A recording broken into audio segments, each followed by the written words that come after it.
Brickell e como isso aconteceu. Uma apresentação em português por Natalie Brabner, diretora sênior de vendas do The Residences at 1428 Brickell, no prestigiado coração do Distrito Financeiro de Miami.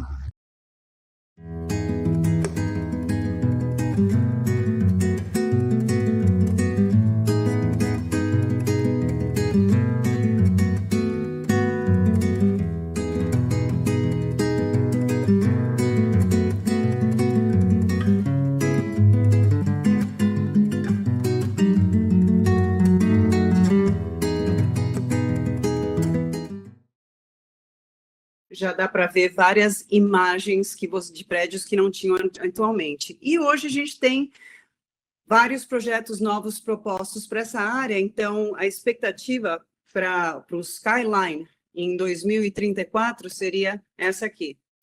Então você vê aí todos os projetos novos que estão sendo oferecidos hoje entre a área de Brickell e Downtown Miami.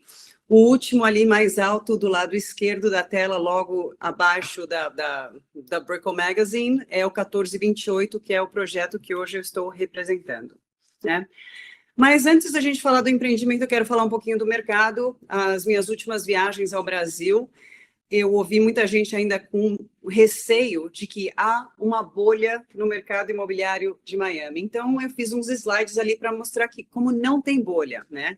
Então, aí na telinha vocês têm os 3 últimos ciclos do mercado imobiliário de Miami.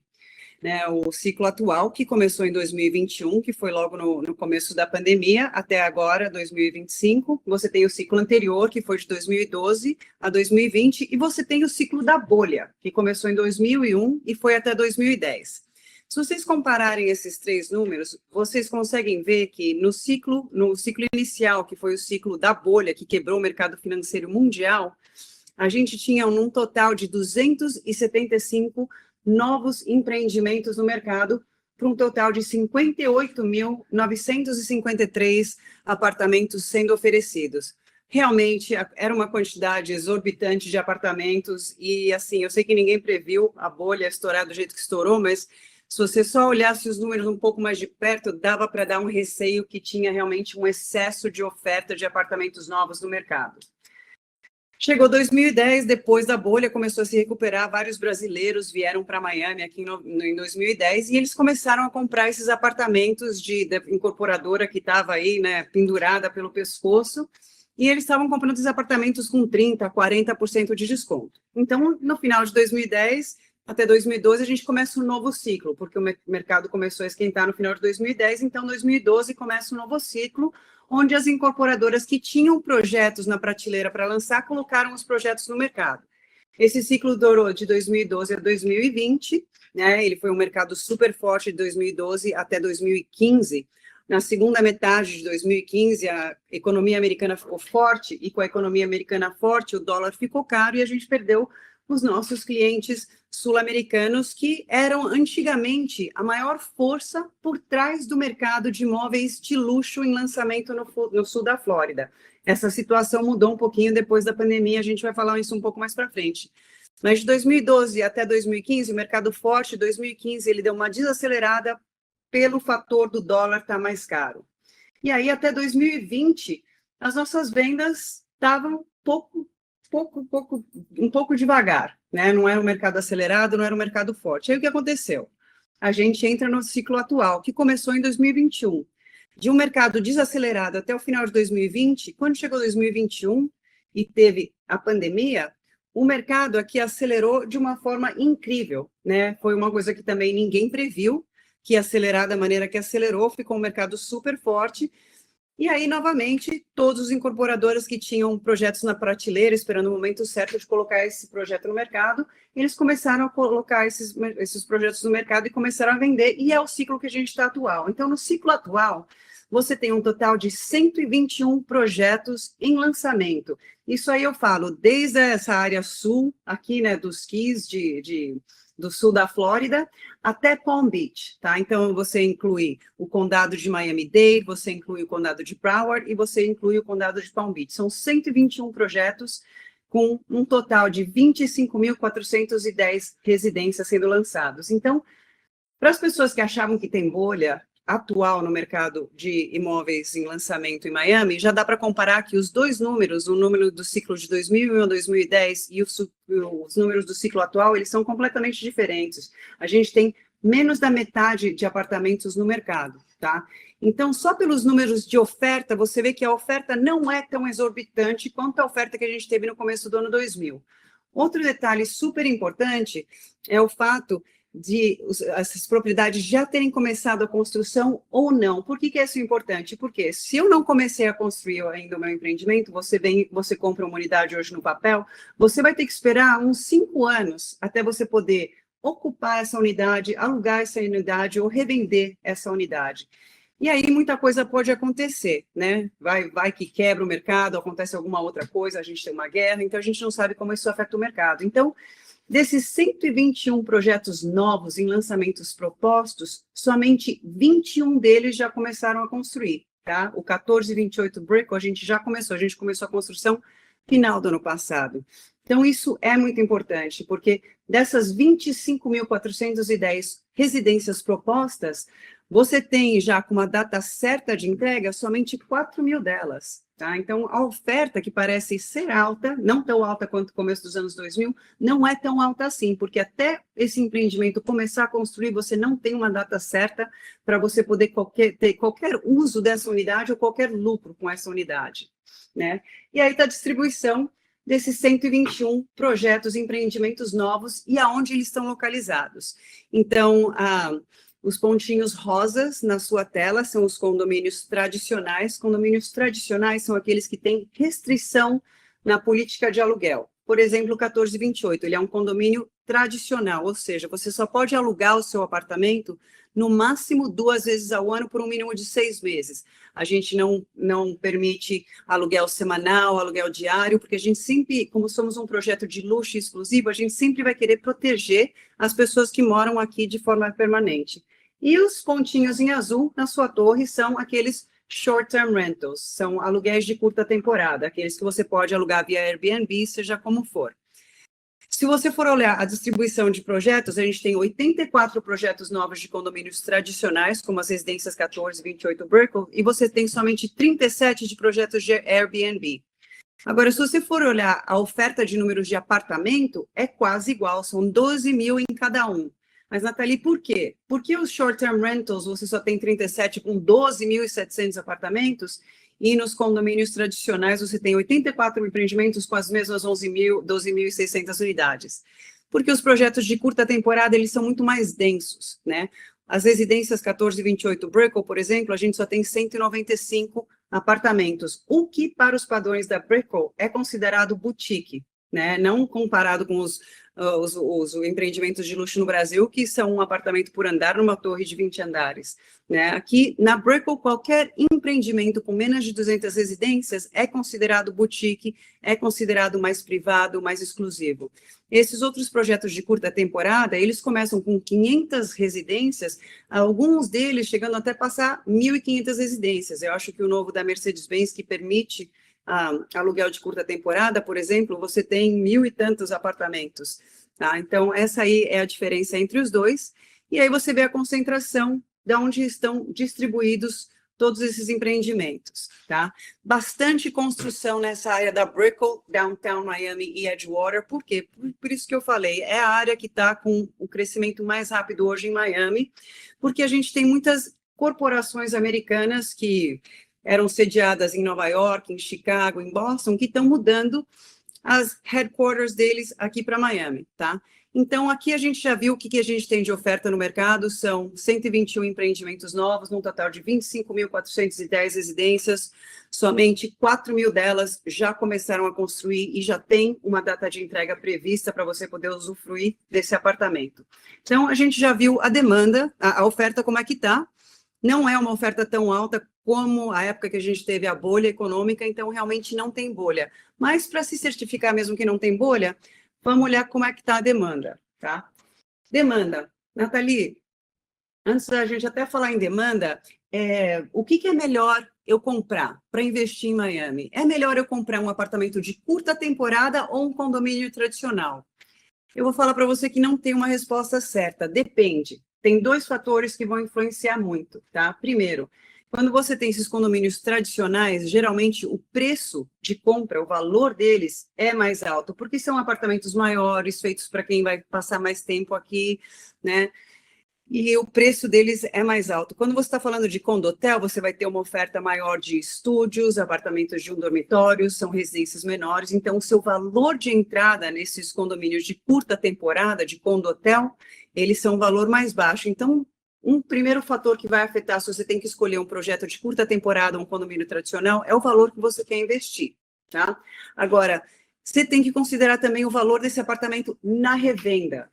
Se você analisar o que foi vendido em 2024, de 49.005 apartamentos vendidos durante o ano inteiro, o ano passado inteiro a gente vendeu quase 50 mil apartamentos aqui na Flórida, somente 49.005 foram condomínios tradicionais e somente 1.000 foram condomínio hotel. Então, de cada um, somente em 48 compradores estavam procurando esses apartamentos de curta temporada. Então, é outra coisa que você tem que levar em consideração, porque é o valor de revenda. Nathalie, por que as pessoas procuram mais, compram mais apartamentos tradicionais, né? Se eu sou brasileiro, acho legal eu comprar um condotel para eu ter sempre aquele cheque mensal em dólar, que eu vou colocar o dinheiro na minha conta e esperar, né, o dólar ganhar mais força contra o real para eu poder converter isso aí de volta para real. A diferença vai estar no valor de revenda. Por que as pessoas compram mais apartamentos tradicionais? Por quê? Porque você tem hoje no mercado da Flórida uma força de clientes domésticos, né? Com todas essas corporações americanas vindo morar aqui na Flórida, você tem clientes que moravam em Nova York, que moravam em Boston, que moravam em Chicago, que hoje estão mudando de forma permanente para a Flórida. Esses americanos que vão morar aqui na Flórida, porque as companhias dele estão morando para cá, eles não vão morar em prédios de curta temporada.